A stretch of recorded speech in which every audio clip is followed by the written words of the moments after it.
La police en France n'est pas très bien contrôlée. Ça ne veut pas dire qu'elle n'est pas contrôlée du tout. Il faut bien savoir ça. Bon, et le rapport de la Cour des comptes, par exemple, là-dessus est assez complet.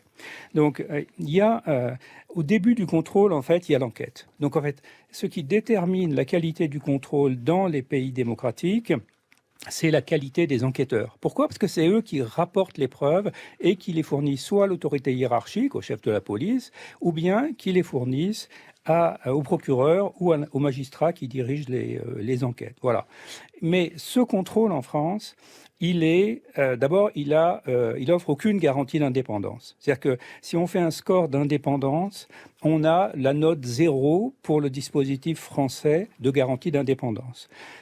Si vous prenez même l'IGPN, qui est le service le plus spécialisé, eh bien, le directeur de l'IGPN ou la directrice est rattaché au directeur général de la police et pas au ministre, ce qui en France déjà est une exception.